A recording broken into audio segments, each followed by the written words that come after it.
এক মহিলার unidentified body power প্রায় ৩.৫ মাস পর সেই মহিলার নাম জানা গিয়েছিল রজনী মানে। কিন্তু রজনী মানের কাহিনী আর তার মৃত্যুর কারণ এখন একটা রহস্য। আজ আমরা এই কেসের দ্বিতীয় তথা শেষ ভাগে আমরা জানব যে কে এই রজনী মানে আর কি ছিল তার মৃত্যুর কারণ।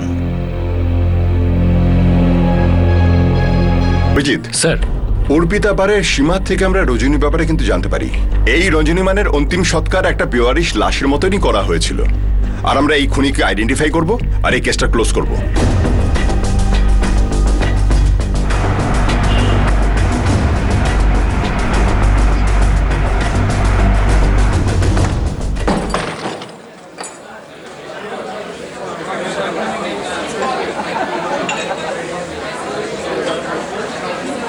হ্যাঁ স্যার, সীমা এখানেই কাজ করে। আর রজনী মানে? রজনী মানে, হ্যাঁ স্যার, ও আগে এখানে কাজ করতো। মারা গেছে ও। কি? এটা কবে হলো স্যার? ৩.৫ মাসের বেশি হয়ে গেছে। সারা এলাকাতে ওর পোস্টার লাগানো আছে, দেখেছো নিশ্চয়ই, কিন্তু আমাদেরকে সেটা বলনি, তাই আমরাই এখানে চলে এসেছি। স্যার আমার জানা ছিল না, যদি জানতাম তাহলে নিশ্চয়ই যেতাম। সীমা কোথায়? এখন চলে এসছে মনে হয়, ভেতরে রেডি হচ্ছে।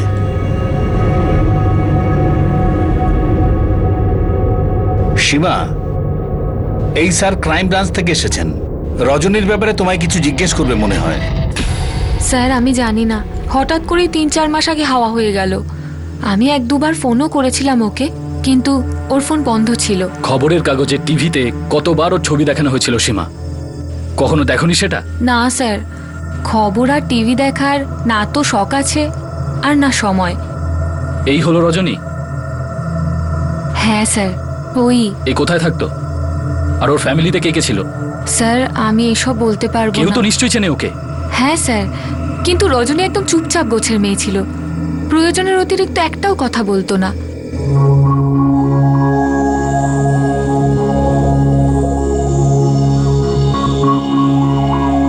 আরে বাহ, আজকে তো তোকে দারুণ দেখাচ্ছে।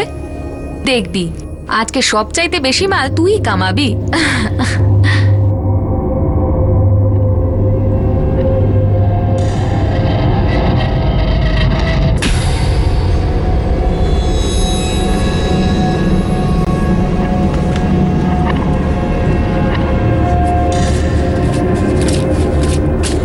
দেখলি, আমি বলেছিলাম না, এখন দেখবি ব্যাগে টাকা রাখার জায়গাই হবে না।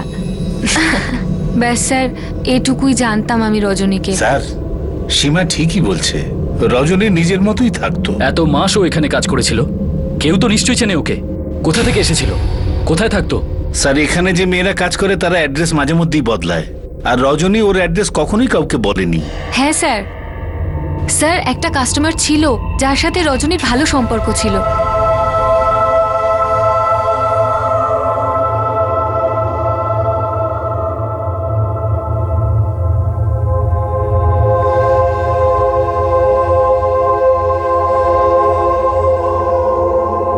মোহন, হ্যাঁ মোহন সিন্ধে নাম ছিল লোকটার।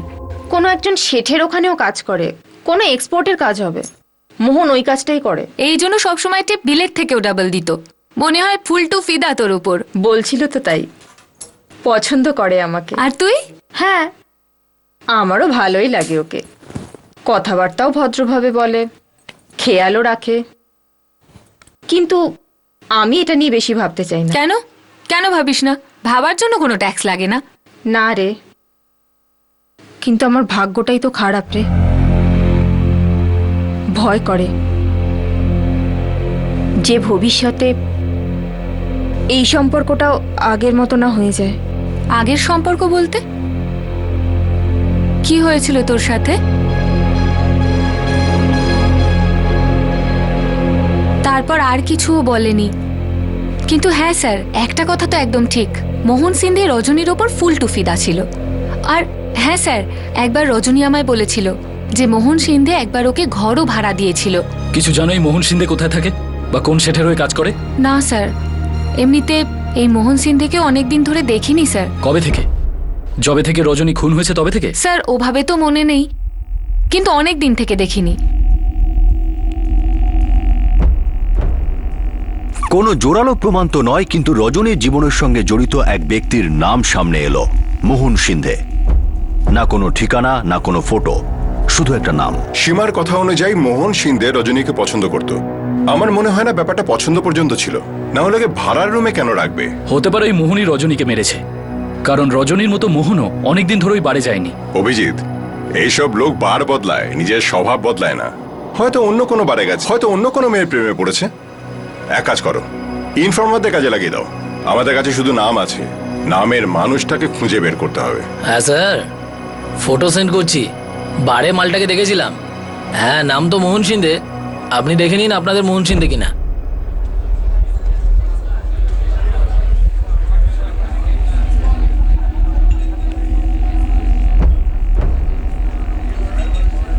স্যার, একবার শুধু আপনি আপনার ওকে সিলটা মেরে দিন, তারপরে আমি এর ঠিকুজি গোষ্ঠী বের করছি।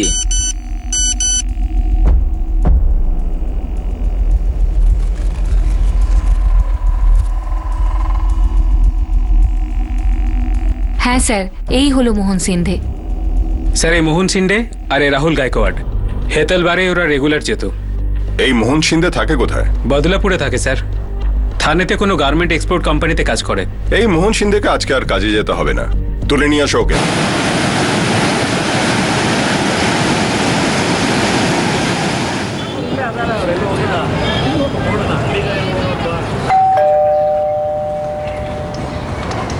বলুন। মোহন সিন্ধে এখানেই থাকে? আগে হ্যাঁ, আমার ছেলেও। কোথায় ও? ও এখন ঘুমোচ্ছে, নাইট ডিউটি করে সকালে এখন ঘুমোচ্ছে। তুলে দিন ওকে, ডবল শিফট করতে হবে আজকে ওকে। কে এসেছে মা? বলছিল যে ক্রাইম ব্রাঞ্চ থেকে এসেছে।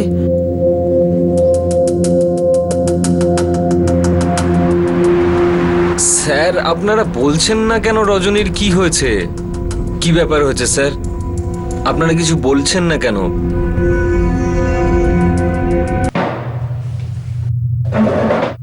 স্যার বলুন না, রজনীকে পেয়েছেন আপনারা? কোথায় ও? এই প্রশ্নটা আমি তোকে করবার, উত্তরটা তুই দিবি, বুঝলি? তুই রজনীকে রুমটা ভাড়ায় দিয়েছিলি, তাই না? হ্যাঁ স্যার, কিন্তু রজনী ঠিক আছে তো স্যার? রজনী মারা গেছে। কি?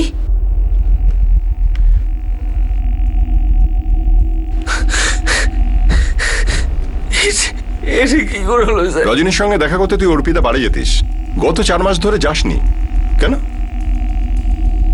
আমি বলি কেন, কেননা 4 মাস আগে তুই রজনীকে মেরে ফেলেছিস আর বাড়ি যাওয়া বন্ধ করে দিয়েছিস। এসব কি বলছেন স্যার আপনি? 4 কেন, আমি 6 মাস ধরে ওই বাড়ি যাই না। কারণ 6 মাস আগে আমি ওর জন্য একটা বাড়ি ভাড়া খুঁজে দিয়েছিলাম। ওর সঙ্গে দেখা করার জন্য আমার বাড়ি যাওয়ার দরকার ছিল না স্যার। যদি রজনীর ব্যাপারে তোর এতই চিন্তা, তাহলে নিখোঁজ হওয়ার পর খুঁজিসনি কেন? 4 মাস আগে ও মারা গেছে, ওর অন্তিম সৎকার হয়ে গেছে। আমি ওকে খোঁজার অনেক চেষ্টা করেছি স্যার, কিন্তু মনে হয় এই জন্য ওকে খুঁজে পাইনি স্যার। সোনু ঠিক আছে তো স্যার? কোন শোনু? রজনীর ছেলে স্যার। রজনীর ছেলেও আছে? হ্যাঁ স্যার, 5 বছরের। ওর দেখাশোনা করার জন্যই তো রজনীকে বারে কাজ করতে হতো স্যার।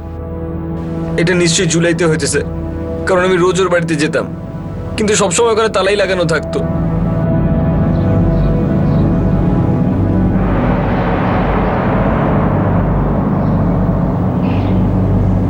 কাকিমা, রজনী কিছু বলে গেছে ও কোথায় গেছে? না, কিছু তো বলে যায়নি। 2 দিন ধরে আমি ওর ঘরে তালা দেখছি। সীমা হয়তো আপনাকে আমার ব্যাপারে বলেছে।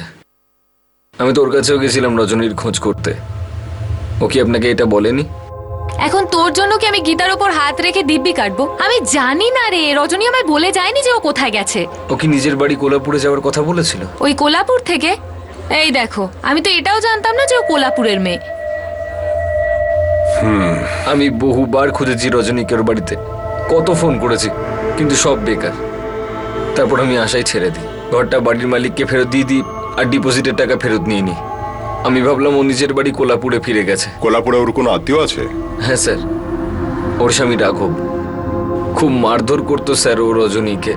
সেজন্যই তো রজনী পালিয়ে সোনুকে নিয়ে এই মুম্বাইতে চলে আসে। মা বাবা, ভাই বোন আর কোনো আত্মীয় আছে ওর?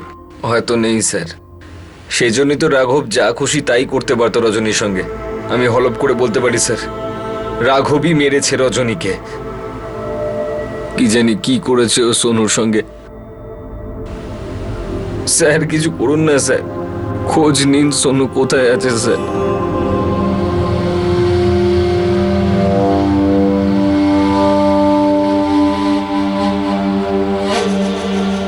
সোনু বাবা, ভালো করে খাবার খাও, কিছু ফেলে রেখো না। তুমি সবসময় অর্ধেকটাই খাবার খাও।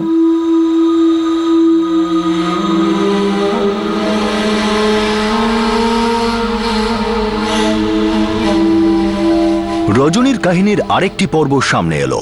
তার একটি 5 বছরের ছেলে ছিল সোনু। রজনীকে কে এবং কেন খুন করেছিল এই প্রশ্নের থেকেও গুরুত্বপূর্ণ প্রশ্ন হয়ে উঠল যে সোনু এখন কোথায়। এই প্রশ্নটি বেশি জটিল ছিল কারণ মোহন ছাড়া আর কেউই জানতো না যে রজনীর একটি ছেলেও আছে। স্যার আমার তো মনে হয় আমি রজনীকে একদমই জানতাম না। ওর বিয়ে হয়েছিল আর ওর একটা বাচ্চাও ছিল।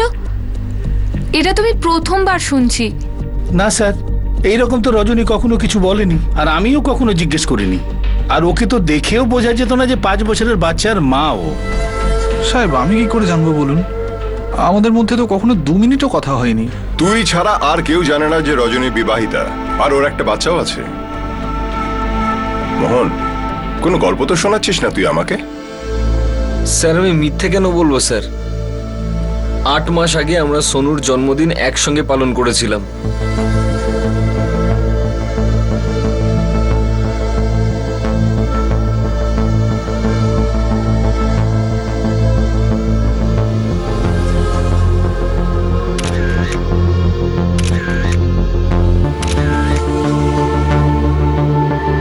সোনু দেখো বাবা তোমার জন্য কি নিয়ে এসেছে। থ্যাংক ইউ বাবা।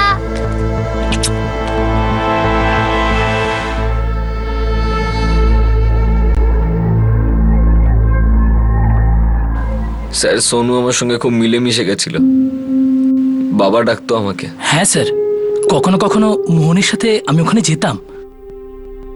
স্যার মোহন রজনী আর সোনুকে খুব ভালোবাসতো। সোনু তো মোহনকে নিজের বাবা ভাবতে শুরু করেছিল। মোহন, একটা মেয়ে যাকে ভালোবাসিস বলে তুই দাবি করছিস, 4 মাস আগে ও কাউকে না বলেই কোথাও চলে যায়। ও একা ছিল, সঙ্গে একটা বাচ্চাও ছিল, তবু তুই পুলিশের কাছে আসিসনি। অদ্ভুত লাগছে না ব্যাপারটা তোর? স্যার আমি স্বপ্নেও এটা কখনো ভাবিনি যে ওর সঙ্গে এরকম কিছু হবে। ও সব সময় চিন্তায় থাকতো, ও সব সময় ভয় পেত যে রাঘব ওকে নেওয়ার জন্য কোনো না কোনো দিন নিশ্চয়ই আসবে। আমি তো ভাবলাম ও রাঘবের সঙ্গে ফিরে গেছে হয়তো। স্বামী ছিল ওর, সোনুর আসল বাবা। হ্যাঁ স্যার, আমার সঙ্গে ওর বাড়ি আলাপ হয়, পছন্দ করতাম ওকে। ও আমার কাছে নিজের সবকিছু বলেছিল। আমি যখন নিজের গ্রাম ছেড়েছিলাম তখন আমার পুরো অতীতটাই ওখানেই রেখে দিয়ে এসেছিলাম। কাউকে বলা তো দূর, নিজেও সেসব ঘটনা মনে করতে চাই না। কিন্তু আমি তোমার কাছে কিচ্ছু লুকোবো না, তোমাকে মিথ্যে কথা বলতে পারি না। না, আমি জানি রজনী, আমার জন্য শুধু এটাই যথেষ্ট যে আমরা দুজন দুজনকে ভালোবাসি। আমার আর অন্য কিচ্ছু জানার কোনো দরকার নেই। না মোহন, তোমাকে এটা বলা দরকার। আমি সম্পর্কে অনেক কষ্ট পেয়েছি, তাই আমি কাউকে আর কষ্ট দিতে চাই না। এমন কি হয়েছিল রজনী? মোহন, আমি একজন বিবাহিতা, আর আমার একটা ছেলেও আছে, 4 বছরের, সোনু। যে লোকটার সঙ্গে আমার বিয়ে হয়েছিল তার শুধু প্রতি রাতে একটা শরীরের প্রয়োজন ছিল, বউয়ের নয়। আমি যদি বেশি কথা বলছিস চল, আমার মুড হয়ে আছে। যদি মুড খারাপ হয়ে যায় না, দুজনকার গলা টিপে দেবো, বুঝেছিস? চল। অনেক সহ্য করেছি আমি, তারপর একদিন সহ্যের বাঁধ ভেঙে গেল আর পালিয়ে গেলাম। বারে কাজ করতে আমার একটুও ভালো লাগে না, কিন্তু অন্য কোনো কাজে তো এত টাকাও পাওয়া যাবে না। আর সোনুর একা হাতে দেখাশোনা করার জন্য টাকা তো চাই, তাই না? সেজন্যই আমাকে নিজের বাড়িতে আসতে দিতে না। সোনুর ব্যাপারে আমি কাউকে কিচ্ছু বলিনি, শুধু তুমি জানলে। সোনু একা একা থাকতে পারে? একজন পরিচারিকা রেখেছি। যখন কাজে যাই আমি, তখন উনি সোনুর দেখাশোনা করেন। আমি দেখতে চাই সোনুকে, দেখা করাবে তো? আমি সোনুকে দেখলাম, খুব মিষ্টি বাচ্চা স্যার। আমি ওদের দুজনের জীবনে আনন্দ দিতে চাইছিলাম স্যার, সেজন্য ওদের দুজনের জন্য একটা বাড়ি খুঁজে দিই স্যার। আমি ভেবেছিলাম ও নিজের অতীতকে ভুলে গেছে আর আমার সাথে খুশি আছে, কিন্তু একদিন চলে যায় চিরকালের জন্য। মানুষ অতীতের থেকে পালাতে পারে, তাহলে অতীতও তাকে তাড়া করতে পারে। আমি এখনো বিশ্বাস করতে পারছি না ও আমাকে ছেড়ে চলে গেছে। দুঃখ হয়েছিল, রাগও হয়েছিল, কিন্তু আমি চুপ ছিলাম। এটা ভেবে নিজেকে মানাচ্ছিলাম যে হতে পারে যে রাঘব শুধরে গেছে, ওকে বুঝিয়ে শুনিয়ে নিয়ে গেছে। কিন্তু আমি ভুলছিলাম স্যার, ওই রজনীকে মেরে দিয়েছে।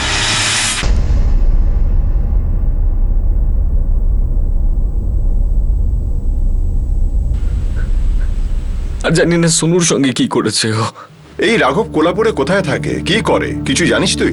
জানি না স্যার, এ ব্যাপারে আমি ওর কাছে কিছু জিজ্ঞেস করিনি। আচ্ছা, রজনীর অন্য কোনো আত্মীয় ঠিকানা জানিস তুই? আমার কাছে ওর অতীত জীবনের কোনো কিছু দরকারি ছিল না, আর আর রজনীও এসব ব্যাপারে কথা বলতে ভালোবাসতো না।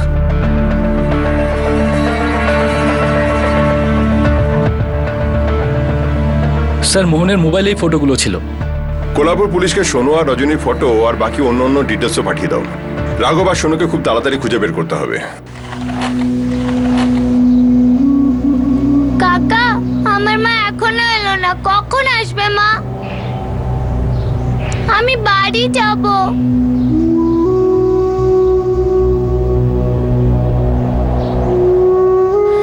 সোনা, আমি চাই যে তোমার মা যেন খুব তাড়াতাড়ি এসে তোমাকে নিয়ে যায়। তোমার মা খুব তাড়াতাড়ি আসবে। তুমি একদম চিন্তা করো না।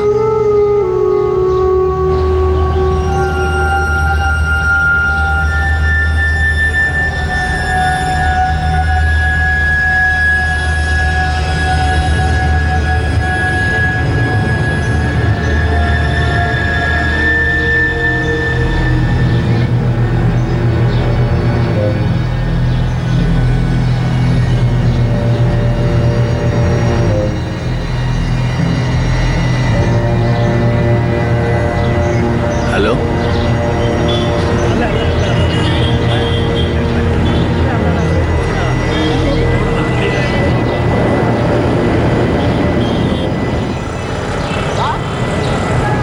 পুরো কোলাপুর খুঁজে দেখেছি। এই রাঘব, রজনী আর সোনু, এদের ব্যাপারে কোনো লিড নেই। তারপরেতেও রজনী আর সোনু, এদের দুজনকার ছবি আশপাশের পুলিশ স্টেশনে আমি দিয়ে দিয়েছি। আর রাঘবের তো কোনো ছবি নেই আমাদের কাছে। আমাদের কাছেও রাঘবের ছবি নেই, তাই খুব বেশি ডিটেলস তো দিতে পারবো না, কিন্তু আপনারা তল্লাশি জারি রাখুন। আমরা পুরো চেষ্টা করছি, তবে যদি রজনীর ফ্যামিলি অন্য কোথাও শিফট করে গিয়ে থাকে তাহলে আর কিছু করার থাকবে না। তাজ্জব ব্যাপার, সোনুর মতোই রাঘবের ব্যাপারে শুধু মোহনই জানে। স্যার, যদি মোহনের কথায় বিশ্বাস করি আমরা, তাহলে ওর ইনভলভমেন্ট চোখে পড়ছে না। অভিজিৎ, যখন নিজেই নিজের কাহিনী বলতে থাকে না, তখন সে কাহিনীর হিরো নিজেই থাকে। আমার সন্দেহ হচ্ছে এই রাঘবের ক্যারেক্টার মোহনের মন গড়া নয় তো।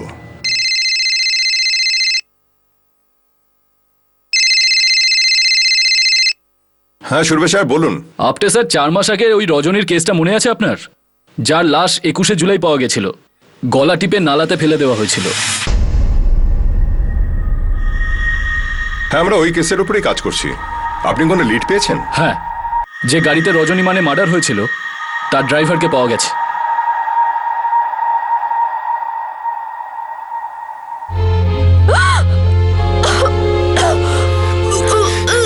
এটা কি করছো তোমরা? ছেড়ে দাও ওকে, ছাড়ো। ওর নাম হলো দীপক কদম। ও নিজেই এখানে এসে সব কথা বলেছে।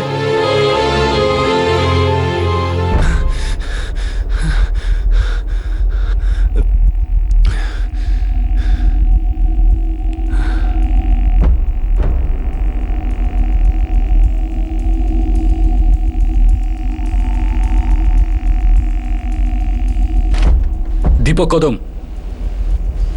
বসো, বলো কি জানো রজনী মানের মার্ডারের ব্যাপারে? স্যার, ওই মহিলাকে যে গাড়িতে গলা টিপে মারা হয়েছিল ওটা আমার গাড়ি ছিল স্যার। অনেক চেষ্টা করেছিলাম কিন্তু সাহসী করতে পারছিলাম না এখানে এসে সত্যিটা বলার। ভয় পেয়ে গেছিলাম স্যার, মানে আমাকে ভয় দেখানো হয়েছিল।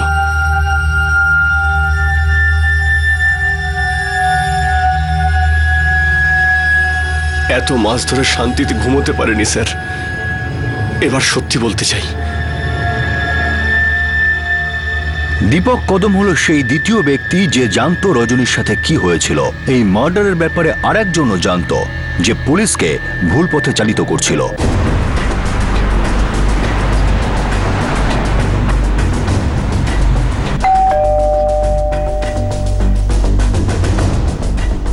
মোহন রজনীর খুনিকে ধরা গেছে। দেখা করতে চাও? তাহলে চলো।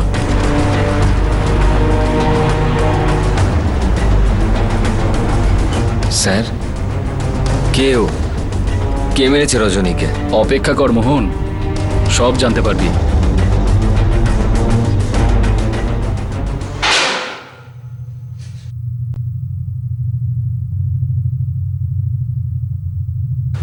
স্যার, হয়েছেটা কি? কেউ কিছু বলছে না কেন আমাকে?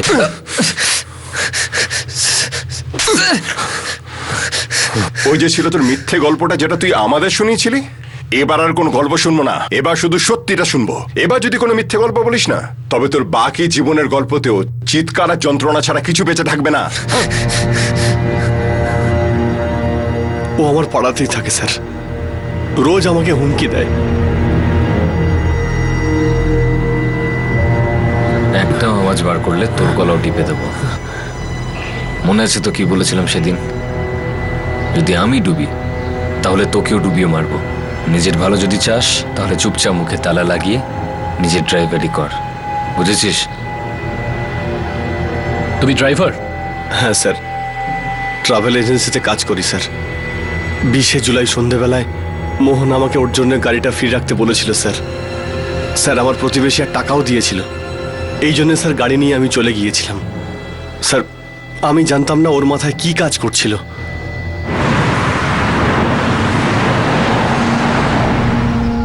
দীপক, আগে থানে চল, একজনকে তুলতে হবে। ঠিক আছে দাদা।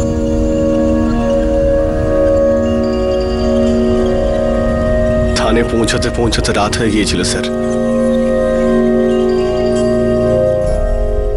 ওখান থেকে ওই মহিলা গাড়িতে উঠল। ওই মহিলার সঙ্গে একটা বাচ্চাও ছিল।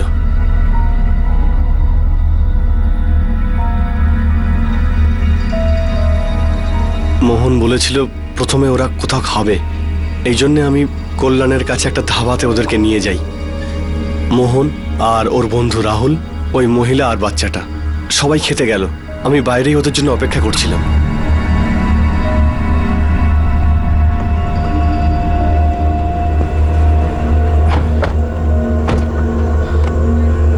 দীপক, কিছু শপিং করার আছে। পোরবন্দর রোডে যে মলটা আছে সেখানে চল। আচ্ছা দাদা। কিন্তু যখন ঘোরবন্দর রোডে পৌঁছালাম সমস্ত মল বন্ধ হয়ে গিয়েছিল। আমরা একটা মল থেকে আরেকটা মলে ঘুরছিলাম কিন্তু কোথাও এন্ট্রি পাইনি। মোহন, আরে ভাই, সব মল তো এখন বন্ধ হয়ে যাচ্ছে। মনে হচ্ছে শপিংটা কালকেই করতে হবে। আর দেখ না, সোনুও ঘুমিয়ে পড়েছে। হবে তো, কাল না হয় একটু তাড়াতাড়ি বেরোবো। কোনো ব্যাপার না, এমনিতেও আমি তোমার সাথেই থাকতে চেয়েছিলাম। কাল আবার বেরোবো। দীপক, হ্যাঁ দাদা। একটা কাজ কর, থানে ফেরত চল, এনাদেরকে ড্রপ করে তারপর বাড়ি ফিরবো। ঠিক আছে দাদা।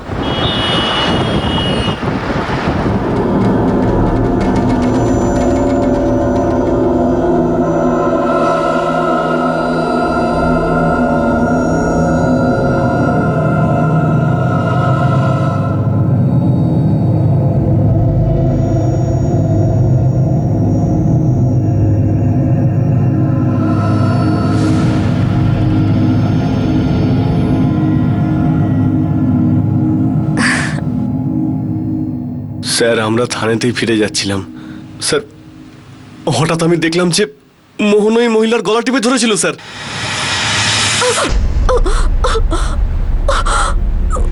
মোহন দাদা, কি করছো এইসব? এই চুপ, তোর জ্ঞান চাই না আমি এখানে। চুপচাপ গাড়ি চালা। কিন্তু মোহন দাদা, আপনি এইসব কেন করছেন? এই চুপ, তোকে বললো না চুপচাপ গাড়ি চালাতে? না হলে তোর হালও কিন্তু এই একই হবে।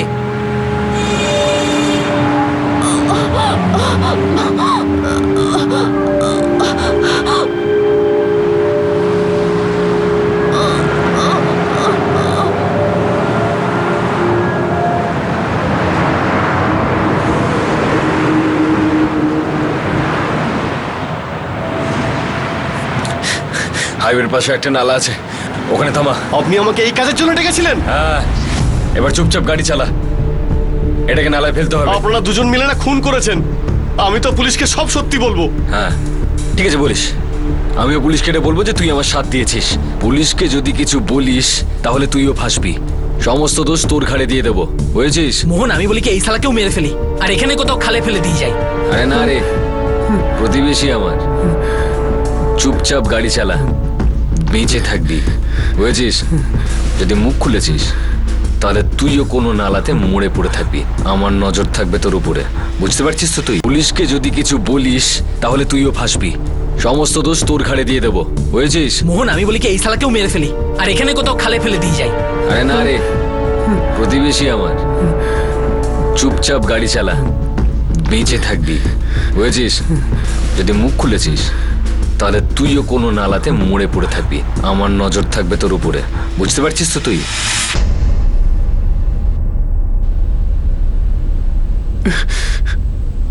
স্যার,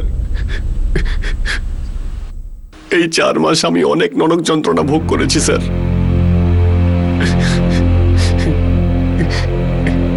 কতবার চেষ্টা করেছি এখানে আসার, কিন্তু স্যার যখন জানতে পারলাম মোহনকে পুলিশ গ্রেপ্তার করেছে, এটা জানতে পেরে আমি এখানে চলে আসি ওই স্যার। বাচ্চাটাকে ওরা কি করেছিল? জানি না স্যার, গাড়ি থেকে নেওয়ার সময় মোহনের কাছেই তো ছিল বাচ্চাটা। দীপক আমাদের সব সত্যি বলে দিয়েছে, আর তোমার বন্ধু রাহুলও আমাদের সামনে মুখ খুলে দিয়েছে। এবার তোর পালা। নে বল, কেন মারলি রজনীকে? আমি হাঁপিয়ে গেছিলাম স্যার। আমি ওকে বিয়ে করতে চাইছিলাম না। হ্যাঁ, ভালোবাসতাম আমি ওকে, পছন্দও করতাম, সেজন্যই তো থাকার জন্য ঘর দিয়েছিলাম ওকে। কিন্তু তারপরে বিয়ে স্বপ্ন দেখতে শুরু করলো। রোজ রোজ একই কথা, বিয়ে কবে করব, বিয়ে কবে করব। আমি বিরক্ত হয়ে গেছিলাম স্যার। আর কি কি পড়িয়েছে স্কুলে? পোয়েম। পোয়েম? কি পোয়েম পড়িয়েছে? Johnny Johnny yes papa, eating sugar no papa. আমি সোনুকে ভালোবেসে ফেলেছিলাম, নো পাপা। কিন্তু আমি ওকে বিয়ে করতে চাইছিলাম না। কিন্তু ও বারবার বিয়ের কথা বলতো।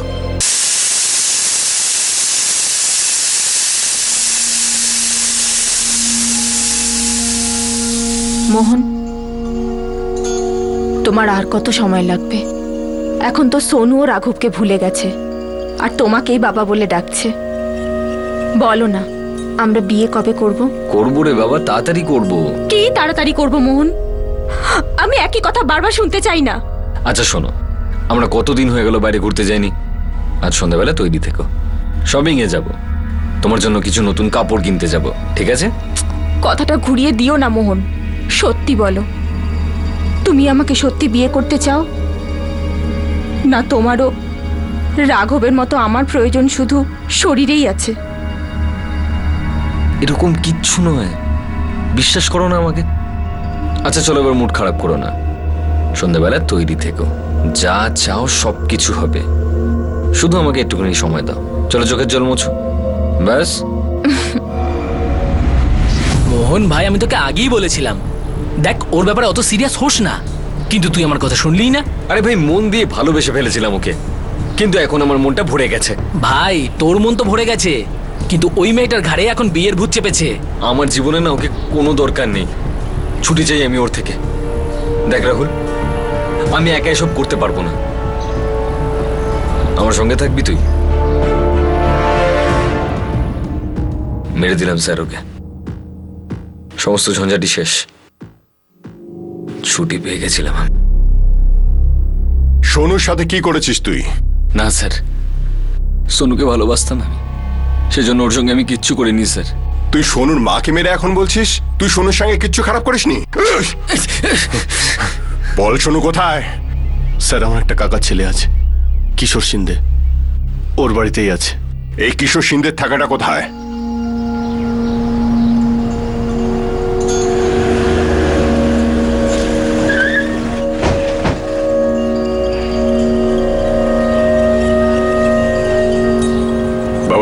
শোনো আপনি কে আঙ্কেল? মা, আমি পুলিশের লোক। আপনি কি সোনুর মাকে খুঁজে পেয়েছেন? এটা কি বলছেন স্যার? কিশোর, এটাই সত্যি যে তোমার খুড়তুতো ভাই মোহন সোনুর মাকে মেরে ফেলেছে। হে ভগবান, মোহন এটা কি করেছে? না না না না না না স্যার, কিন্তু ও যখন সোনুকে নিয়ে রাতে এখানে এসেছিল সেদিনকে ও তো অন্য গল্প শুনিয়েছিল স্যার।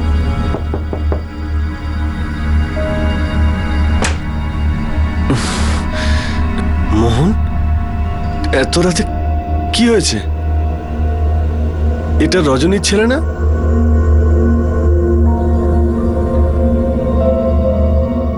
আর এরকম না বলে রজনী কোথায় চলে গেল? আমি কি করে জানবো দাদা? ও বেচারা একা একা বাড়ির বাইরে দাঁড়িয়ে কাঁদছিল, সেজন্যই আমি নিয়ে এলাম আমার সঙ্গে। কোনো কোনো বড় কাস্টমার পেয়ে গেছে হয়তো, সেজন্যই হয়তো চলে গেছে ওর সঙ্গে। এই লাইনে এসব হতে থাকে দাদা। তা বলে নিজের ছোট ছেলেটাকে ফেলে চলে গেল? হয়তো, কিন্তু আমি ওকে খুঁজছি। যখনই খুঁজে পাবো আমি ওকে বুঝিয়ে সুঝিয়ে নিয়ে আসবো এখানে। আরে ততদিন এই বাচ্চাটার কি হবে? কোথায় রাখবো ওকে? সেজন্যই তো এখানে এনেছি দাদা। তোমরা ওকে একটু দেখো। বৌদি, তুমি তো বুঝতে পারছো আমি ওকে কি করে দেখাশোনা করব। প্লিজ তোমরা ওকে একটু রাখো, ভীষণ মিষ্টি বাচ্চা। কিন্তু মোহন। বৌদি প্লিজ মানা করো না। তুমি তো বুঝতে পারছো যে বাচ্চাটা মাকে ছাড়া কি অবস্থায় রয়েছে।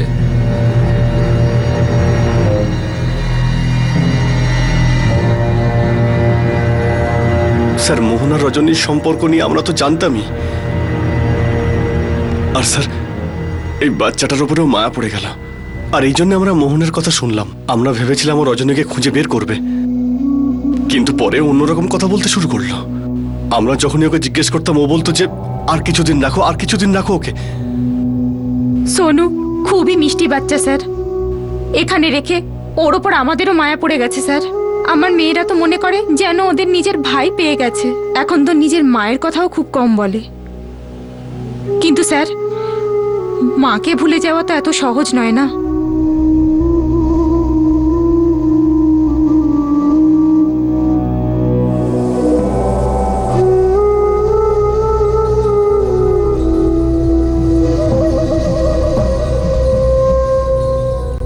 কিশোর, শুরুতে তোমার কথা আমার একদম বিশ্বাস হয়নি।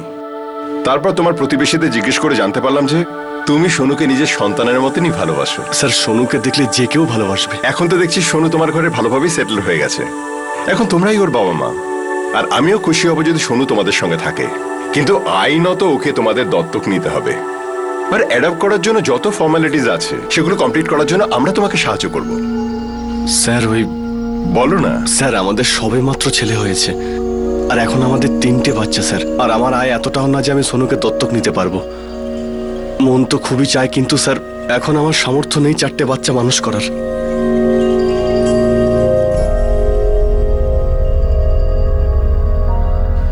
স্যার বলছিলেন যে সোনুর কোনো আত্মীয়কে ওরা খুঁজছেন।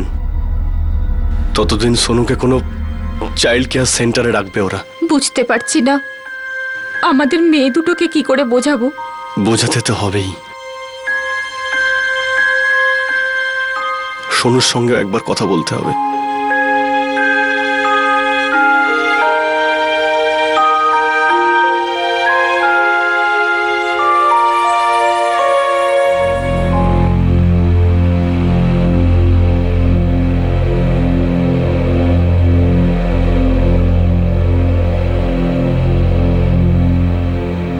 দীপক কদম নিজের স্টেটমেন্ট দিল আর এই কেসে সাক্ষ্য দিতে রাজি হয়ে গেল। রজনীর পরিবারকে খোঁজার জন্য একটি ম্যাসিভ সার্চ অপারেশন শুরু করা হলো, কিন্তু রজনীর কোনো আত্মীয় বা তার স্বামী রাঘবেরও কোনো খোঁজ পাওয়া গেল না, যার সম্পর্কে মোহন সিন্ধে পুলিশকে জানিয়েছিল। আঙ্কেল, আমরা কি মায়ের কাছে যাচ্ছি? না বাবা, আমি তোমাকে তোমার নতুন জায়গায় নিয়ে যাচ্ছি, যেখানে তুমি তোমার নতুন বন্ধু পাবে আর সেখানে তুমি খুব ভালো মতো থাকতে পারবে। ঠিক আছে? মোহনের বয়ান অনুযায়ী সে সোনুকে গাড়িতে নিয়ে জায়গায় জায়গায় ঘুরতে লাগলো যতক্ষণ না সোনু ঘুমিয়ে পড়ে, যাতে সোনু মোহন কি করেছে তা জানতে না পারে।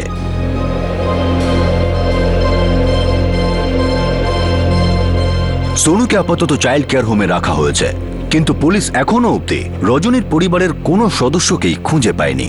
পুলিশ মনে করছে রজনীর অতীত সম্পর্কে মোহন যে কাহিনী শুনিয়েছিল সেটা মন গড়া ছিল, কিন্তু মোহনের স্টেটমেন্টকে খারিজ করার জন্য পুলিশের কাছে কোনো জোরালো কারণও নেই। মোহন সিন্ধে আর রাহুল গায়কোয়াডের বিরুদ্ধে আইপিসির 302 ধারা অনুযায়ী মার্ডারের জন্য আর 201 ধারা অনুযায়ী প্রমাণ লোপাটের অভিযোগ দায়ের করা হয়েছে। এই মুহূর্তে দুজনই আইনি হেফাজতে, আর এই কেসের ট্রায়াল শুরু হয়ে গেছে। এই কেসটি সলভ হতে সময় লেগেছিল। রজনী মানের অন্তিম সংস্কার হওয়ার পরেও তার পরিচয় জানা যায়নি, কিন্তু শেষ পর্যন্ত রাকেশ আর দীপক নিজেদের বিবেকের কথা শুনলো আর নিজেদের মুখ খুলল, আর ফাইনালি এই কেস সলভ হলো। পুলিশ রজনীর ছেলে সোনুকে খুঁজে বের করলো আর খুনিকে গ্রেফতার করলো। রজনীর প্রেমিক মোহন রজনীকে খুন এই জন্যই করেছিল কারণ রজনী বিয়ে করার জন্য তার উপর চাপ সৃষ্টি করছিল, আর সে সেই চাপে অতিষ্ঠ হয়ে উঠেছিল। যদি মোহন চুপচাপ রজনীর জীবন থেকে চলে যেত তাহলে রজনীকে তার প্রাণ হারাতে হতো না, আর একটি অবোধ শিশুকে তার মাকে হারাতে হতো না। কিন্তু আফসোস, মোহন অপরাধের রাস্তায় বেছে নিল, আর যা চরম শাস্তি ভোগ করতে হবে একটি 5 বছরের ছোট্ট শিশুকে। মোহন ভেবেছিল যে সে এই অপরাধ করে বেঁচে যাবে, কিন্তু সত্য কখনো বেশি দিন লুকিয়ে রাখা যায় না, আর তেমনটাই হলো। প্রতিবারের ন্যায় সত্য সবার সামনে এসে পড়ল। আপনাদের সাথে আবার দেখা হবে ক্রাইম পেট্রোল সতর্কতে আরো একটা নতুন কেস নিয়ে। ততক্ষণ নিজের খেয়াল রাখবেন, সুরক্ষিত থাকবেন, আর মনে রাখবেন সঠিক সময় সঠিক পদক্ষেপ, সতর্ক থাকুন। জয় হিন্দ।